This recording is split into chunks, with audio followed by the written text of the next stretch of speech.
So I'm going to show you how to make Ras El Hanout. It's a mixed spice.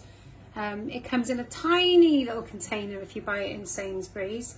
I made my own, and all I've done is I've used the label off the back of the Sainsbury's one as my guide. So the label calls for paprika 12%, and then sugar, which obviously I'm not using, and then coriander seeds, cumin seeds, cinnamon, fennel seed, basically a paprika mixed spice. So you can make it however you want. So I'm going to start with paprika. I've got Sweet Noble paprika here because I think it's got a lovely flavour. I'm going to make a huge jar of it because we tend to use a lot in our kale.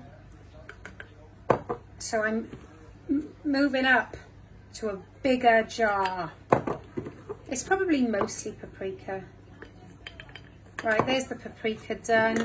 Now it calls for the seeds, but of course I've already got the ground stuff, so that's going to save me effort. Coriander. Oh, this is so divine, the smell of that ground coriander. We made that ourselves.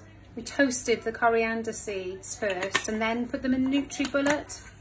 So that smells divine. Coriander seeds, anyone wants cumin? Probably a bit less actually. You know I do it by feel. What I tend to do is smell the spice and then work out how much of it I want. A bit less. Cumin's quite distinctive, isn't it?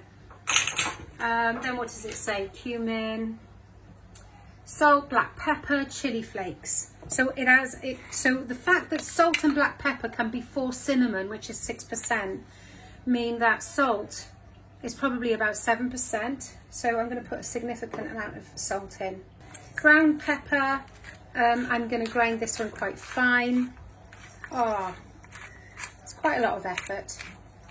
I'm determined to get myself a spice grinder for my pepper because I use a lot of mixed pepper and I do like it fine, unless it's in seed crackers where it can go a bit coarse. I probably want a good tablespoon of this.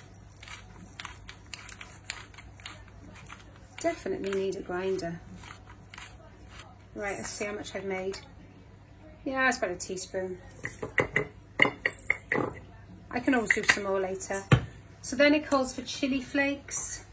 What have I got? I don't think I got any flakes. I got some ground chili powder. I'll put in about a teaspoonful. Cinnamon. Probably about a tablespoonful of cinnamon as well. Fennel seeds. Well, I haven't got any ground fennel seeds, so I'm going to skip that. Pimento, that's a red pepper, isn't it? Isn't that the same as paprika? Right, dried shallots. I haven't got any dried shallots, but I'm just going to use this onion powder. Take teaspoon, dessert spoon, something like that. I'll put the tiniest little bit of ground cloves in, because they are really overpowering. That's about 10 years worth there, maybe 20 years worth. I must do some ground nutmeg, make it easier on me. You know what I could have done? I could have just used mixed spice and paprika and be done with it. That probably would have been, in fact. The only thing I'm missing is the fennel really, and I don't want to put fennel seeds in. I could ground them down, I suppose. I'm just filling this up with mixed spice. I thought that was an ingenious idea. It could have saved me a huge amount of effort.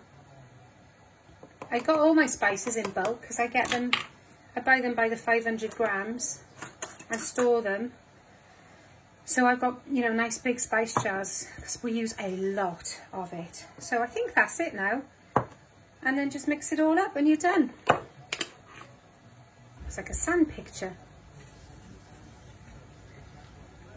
Yeah, obviously when you're mixing, you've got to leave a lot of space. Got to leave room for it to actually mix. So give that a really good mix and then you're done. So that is great on roasted kale. That's the thing we use it for mainly.